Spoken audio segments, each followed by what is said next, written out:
টাকা টাকা ছাড়া দুনিয়াটাই ফাঁকা। এই টাকার উপর এতটাই নির্ভরশীলতা মানুষের।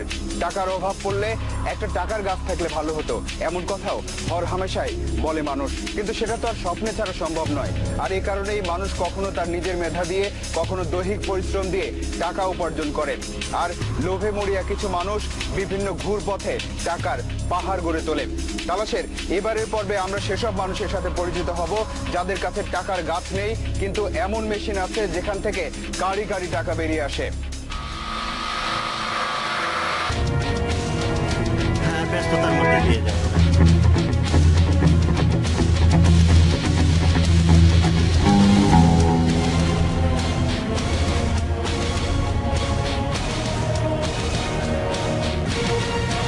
এটা একটা 5 টাকার নোট। 1972 সালের 4 মার্চ অর্থাৎ স্বাধীনতার প্রায় 3 মাসের মাথায় এসে সর্বপ্রথম বাংলাদেশি টাকা চালু হয়। কিন্তু অবাক ব্যাপার হলো, সেই প্রথম বছরেই জাল বা নকল টাকার সন্ধান পায় বাংলাদেশের কেন্দ্রীয় ব্যাংক। সেটা শুরু মাত্র। এই 2012 সালে এসে টাকার বাজারের দিকে তাকালে জাল টাকার যে পরিমাণ বেরিয়ে আসে তা শত শত কোটি টাকার হিসাব। 1990 সালের দিকে জাল টাকা ছড়িয়ে পড়তে থাকে রাজধানী ঢাকা সহ অন্যান্য শহরগুলোতে। তখন থেকে পরবর্তী 20 বছরে এর বিস্তৃতি কেবলই বেড়েছে। 2011 সাল নাগাদ এমন অবস্থা দাঁড়ায় যে বাজারে প্রচলিত টাকার কোনটা আসল আর কোনটা নকল তা বোঝাই মুশকিল হয়ে পড়ে। শুধু বাজার নয়, কেন্দ্রীয় ব্যাংকের 8টি শাখার ভল্ট থেকেও বেরিয়ে এসেছিল 100 এবং 500 টাকার জাল নোট। এমনকি এটিএম বুথ থেকে বেরিয়ে আসা টাকার মধ্যেও জাল টাকা থাকে অনেক সময়। এটিএম এ যে টাকা পাঠাবার যে সিস্টেম আছে, সেই সিস্টেমটা কিন্তু বাংলাদেশ ব্যাংক তদন্ত করে দেখেছে যে এটা ঠিক আছে কিনা, এবং যেখানে যেখানে ত্রুটি বিচ্যুতি পরিলক্ষিত হয়েছে সেখানে কি করতে হবে সে ব্যাপারে কিন্তু বাংলাদেশ ব্যাংক ওই ব্যাংকগুলোকে যথাযথ নির্দেশ দিয়েছে। 1972 সালের আইনে টাকা জাল করার সর্বোচ্চ শাস্তি ছিল মৃত্যুদণ্ড। 1989 সালে সে আইন সংশোধন করে অর্থদণ্ড ও যাবজ্জীবন সাজার বিধান করা হয়। বর্তমানে বাংলাদেশের জাল টাকার 5129টি মামলা ঝুলে আছে। গত 8 বছরে আইন শৃঙ্খলা রক্ষাকারী বাহিনী অর্ধশতাধিক কারিগর সহ প্রায় 700-র বেশি জাল টাকা ব্যবসায়ীকে গ্রেপ্তার করেছে। তাতে খুব বেশি একটা প্রতিকার হচ্ছে এমন নয়। আইনি প্রক্রিয়ার মাধ্যমেই তারা বের হয়ে এসে ঠিকানা পরিবর্তন করে নতুন ভাবে ওই ব্যবসা, ওই যে সমস্ত ইকুইপমেন্ট সাজসরঞ্জামাদি আমরা সিজ করে জমা রাখি, এগুলো আবার তারা কোনোভাবে প্রকিউর করে আবার এই একই কাজ শুরু করে। একেই বুঝি বলে চোর পুলিশ খেলা। আর জেলে যাওয়াটাকে হয়তো এই খেলারই একটা অংশ মনে করে জাল বা নকল টাকার কারবারি বা উৎপাদকেরা। আইন শৃঙ্খলা রক্ষাকারী বাহিনী আবারও তাদের খুঁজতে থাকে, মাঝখান থেকে ভুক্তভোগী হয় সাধারণ মানুষ। 2011 সালে গোয়েন্দা পুলিশের একটি বিশেষ দলের অভিযানে রাজধানীতে আবিষ্কার করা হয় 1 ডজন জাল টাকার কারখানা। রাজধানীর এসব কারখানা এলাকাভিত্তিক নিয়ন্ত্রণ করে 1 ডজন কারিগর। চাকরিচ্যুত পুলিশ কনস্টেবল হুমায়ুন কবির মোহাম্মদপুরে একই এলাকায় হুমায়ুনের ছোট ভাই কাউসার, উত্তরায় হামিদ মিয়া, বাড্ডায় জাকির হোসেন, মুগদায় সেলিম, কাঁঠালবাগানে আলাউদ্দিন, পুরান ঢাকায় সগির মাস্টার, ডেমরায় আবুল খায়ের, যাত্রাবাড়িতে জাহাঙ্গীর হোসেন, মিরপুরে মাহবুব মোল্লা, খিলক্ষেতে সাইদুল ইসলাম এবং উত্তরখানে সুমন বাবু জাল টাকার কারখানা নিয়ন্ত্রণ করে। ডিজাইন করে ছাপানো আমার কাজটা ছিল। কেয়ারফুলি করে কাজটা না করলে জিনিসটা একই দেবো না। মনে করেন একদিনে 5 লাখ 6 লাখ এর মতো ছাপানো হয়। নতুন টাকা বিক্রি করে তারাও কিনে নেয়। অনুসন্ধানে বেরিয়ে এসেছে যে জাল টাকা উৎপাদনের পর থেকে সাধারণ মানুষের হাত পর্যন্ত পৌঁছাতে 5 বার হাত বদল হয়। প্রথম ধাপে উৎপাদক পাইকারি বিক্রেতার কাছে 1 লাখ টাকার বান্ডেল বিক্রি করে মাত্র 8,000 টাকায়। পাইকারি বিক্রেতা ওই 1 লাখ টাকা খুচরা বিক্রেতার কাছে বিক্রি করে 12 থেকে 13,000 টাকায়। এটা দ্বিতীয় ধাপ। এই খুচরা বিক্রেতা আরেক খুচরা বিক্রেতার কাছে বিক্রি করে 20 থেকে 25,000 টাকায়। সেটা তৃতীয় ধাপ। চতুর্থ ধাপে জাল টাকা চলে যায় মাঠ পর্যায়ের প্রতিনিধিদের কাছে। তখন 1 লাখ জাল টাকার মূল্য দাঁড়ায় 40 থেকে 50,000 টাকা। সর্বশেষ অর্থাৎ পঞ্চম ধাপে জাল টাকা চলে যায় ভুক্তভোগীর কাছে। তখন ওই 1 লাখ জাল টাকার মূল্য আসল 1 লাখ টাকা হয়ে যায়। অর্থাৎ 1 লাখ টাকা বলে সর্বশেষ ব্যক্তিকে যা দেয়া হলো আসলে তার কোনো মূল্যই নেই। আমার হিসাবটা হচ্ছে 1000 কোটি টাকার সমপরিমাণ জাল নোট আছে এবং এই 1000 কোটি টাকার সমপরিমাণ জাল নোট গড়ে প্রত্যেকদিন 5 বার যদি আবর্তিত হয়, হাত বদল হয়, তাহলে 5000 কোটি টাকার জাল নোট বাজারে প্রত্যেকদিন চলছে। জাল টাকার কারণে অর্থ প্রবাহ বাড়ার ফলে যদি মূল্যস্ফীতি হয় তাহলে জিনিসের দাম বাড়বে। জাতীয় অর্থনীতিকে পঙ্গু করার অনেকগুলো মাধ্যম থাকতে পারে, একটা বড় মাধ্যম কিন্তু জাল টাকা। পরিমাণের হিসেবে এই জাল বা নকল টাকার যে প্রভাব অর্থনীতিতে তা হিসাব করতে আমাদের অনেকের মাথায় চক্কর দিয়ে উঠতে পারে। অনেকেই আবার এই হিসাবের যথার্থতা নিয়েও প্রশ্ন তুলতে পারেন, কিন্তু বাস্তবতাকে এড়িয়ে যাবার সুযোগ নেই, কারণ এমন বাস্তবতার মুখোমুখি হতে হচ্ছে আপনাকে আমাকে প্রতিদিনই। বাজারে কিভাবে জাল টাকা ছড়িয়ে পড়ে তা দেখতে আমরা নিজেরা একটি পরীক্ষা বা গবেষণা চালিয়েছিলাম। এবার দেখুন সেই গবেষণার ফলাফল।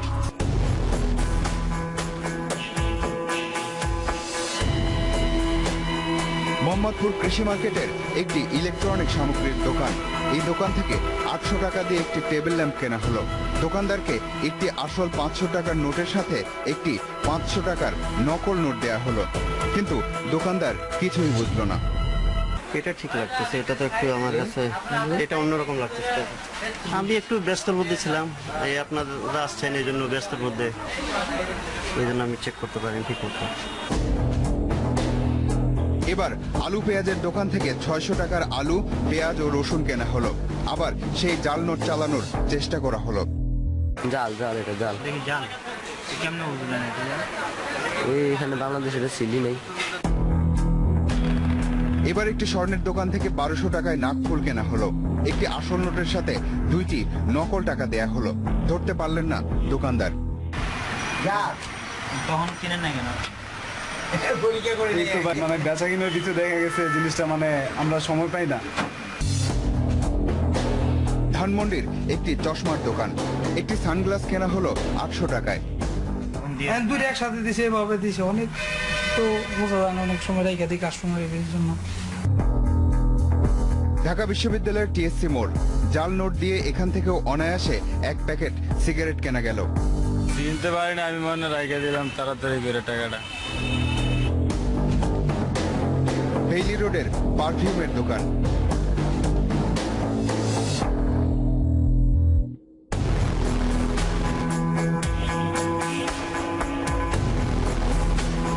ধরাতে বুঝছি এটা কালার ডিফারেন্স, ঠিক আছে। আর আমাদের এখানে একটা কলম আছে, অরিজিনাল টাকাটা আপনার দাগ দিলে এটা হলুদ গ্লেস আছে, আর ডুপ্লিকেটটা ঠিক আছে ওটা আপনার ব্ল্যাক হয়ে যাবে।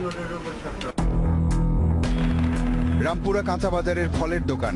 দেখা যাক জাল টাকায় ফলমূলের দাম শোধ করা যায় কিনা। ঠিক করলে মানে পুরো কি করলে সেকালে ধরা খায় আর কি, বুঝতে পারি। কিন্তু এটা হয়তো দেখা যাচ্ছে বেশি কাস্টমার আছে, বেচা কেনার সময় পুরোটা খেয়াল করি না আর কি। এসব ঘটনা যদি তালাশ টিমের একটি গবেষণার ঘটনা না হতো তাহলে সবগুলো মানুষই ঠকত। বাস্তবে আসলে এমনই হয়। জমি বিক্রি করতে গিয়ে মানে 1 লাখ 1.5 লাখ টাকার ভিতর 2টা আসছিল। মুট করলে এটা সেরাইবো না, আর যদি যেটা ভালো টাকা এটা সেরাই দেবো। পাওয়া যায়, মাঝে মধ্যেই পাওয়া যায়। কত টাকা বেশি পাবে? 500 1000। আপনারা এতক্ষণ যা দেখলেন তারপর আর মন্তব্য করার কিছু থাকে না। একজন অর্থনীতিবিদ বলেছেন, এখন পর্যন্ত আইন শৃঙ্খলা রক্ষাকারী বাহিনী কেবলমাত্র জাল টাকার চক্রের শেষের দিকের অপরাধীদেরকেই ধরতে পেরেছে। মূল হোতারা সব সময় আড়ালেই থেকে গেছে। সানোয়ার হোসেন 20 বছর ধরে গুলিস্তানে ছেঁড়া টাকার ব্যবসা করেন। এই 20 বছরের ছেঁড়া টাকার ব্যবসার অভিজ্ঞতা তার সামনে অন্য এক রহস্যের দুয়ার খুলে দিয়েছে। দাঁত দিয়ে কাইটা ডিজাইন করে মনে করবে যেন এটা ইঁদুরে খাওয়ানোর। এরা যে 35% রেখে দিল, 35% রেখে দিলে 65% এটা সুন্দর করে কাগজ লাগায় জমা দিল, উপস্থাপন করলো বাংলাদেশ ব্যাংকে। বাংলাদেশ ব্যাংকে এটার বিনিময়ে পুনরায় তারে 500 টাকা নোটা বলতে 500 টাকা দিয়ে দিল। তাহলে যে 35% বা 30% তার কাছে রয়ে গেল ব্যালেন্স, এটা তার লাভ। এরপর আবার আরেকটা নোট থেকে এই পাশ থেকে নিল, আরেকটা নোট এই পাশ থেকে নিল, সে 35% রেখে দিল, 65% জমা দিল ব্যাংকে, ব্যাংক থেকে আবার সে পুনরায় পেমেন্টটা নিয়ে নিল। তাহলে যে দুই পাশে তার রইল কত? 35 দুইটা নোট থেকে 70% রয়ে গেল, সেটা আবার সুন্দর করে জোড়া দিয়ে আবার ব্যাংক থেকে পেমেন্ট নিল। তাহলে কত? দুইটা নোটে 3টায় রূপান্তরিত করলো। এইভাবে 2 কোটিতে 3 কোটি, এইভাবে বছর জনম ধরে বাংলাদেশ ব্যাংকের এই আইনের অপব্যবহার করে এই চক্র বাংলাদেশ ব্যাংকের ঠকায় আমাদের রাষ্ট্রীয় অর্থনীতির ক্ষতি করতে থাকে। এসব দেখে যদি মনে হয় অনেক অজানা কিছু জেনে ফেলেছেন, তাহলে এবার শুনুন 5 টাকা কিভাবে 100 টাকা হয়ে যায় সে গল্প। এটা একটা 5 টাকার নোট। এই 5 টাকার নোটটা এরা শুধু সুতারের কারণে, এই যে সুতা, এই সুতাটা রাইখা এটা মনে করেন অন্য একটা নোট থেকে আরেকটু টুকরা লাগায় বাড়াইছে। এই 5 টাকার নোট থেকেও 100 টাকার নোট তৈরি করছে। কারণ এটা তারা কি পাইলো? পেপারটা অরিজিনাল পাইলো। এই যে এইখানে এই সানোয়ারের কথার সূত্র ধরে গুলিস্তানের পুরান টাকার বাজারে তালাশ টিম। সেখানে গিয়ে টাকার উপরে সুতা আছে এমন পুরনো 5 টাকার নোট খুঁজে পেতে তেমন কষ্ট অবশ্য হয়নি। এগুলা মানুষের শখ করে নিতে আছে, নতুন টাকা মানুষ নিতে আছে না, এরকম শখ করে নিয়ে ওরা রাইখা দেয়। বেশ কিছুদিন হলো জাল টাকা ইস্যুটি ঘন ঘন খবরের শিরোনাম হচ্ছে, কারণ আইন শৃঙ্খলা রক্ষাকারী বাহিনী এই অপরাধ দমনে উঠে পড়ে লেগেছে।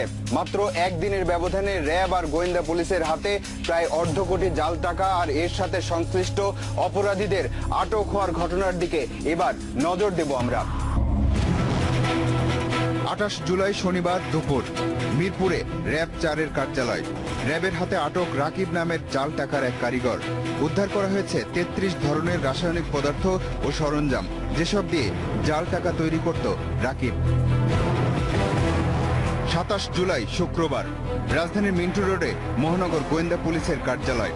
গণমাধ্যমের সামনে 6 জন অপরাধী, সামনে প্রায় 47 লাখ জাল টাকা। রাজধানীর মতিঝিল, মুগদা এবং মিরপুর এলাকায় ছড়িয়ে ছিটিয়ে থেকে নকল টাকা তৈরি সহ তা বাজারে বিপণনের কাজ করত এরা।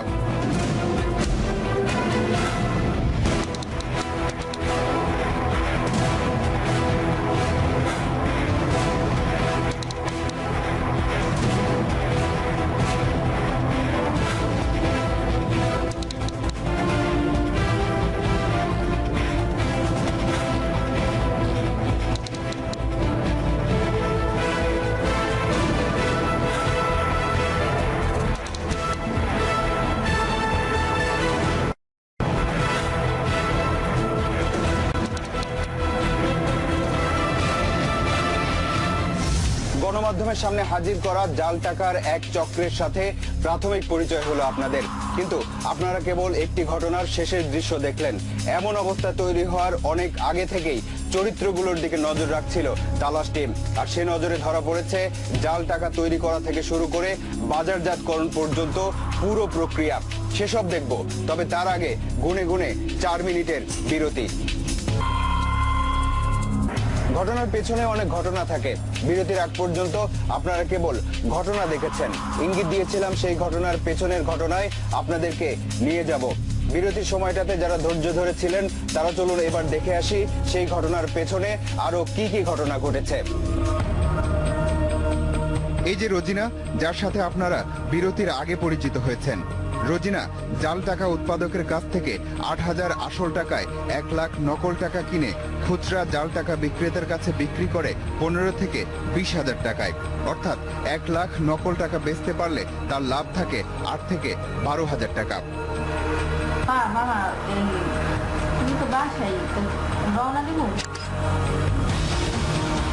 যারা জাল টাকা উৎপাদন করে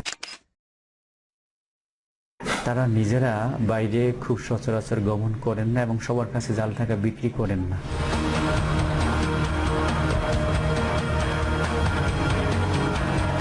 মোবাইলে জাল টাকা বিক্রির কথা ঠিক করে মিরপুর 10 নম্বর এলাকার একটি নির্দিষ্ট জায়গায় গিয়ে অপেক্ষা করতে থাকে রোজিনা।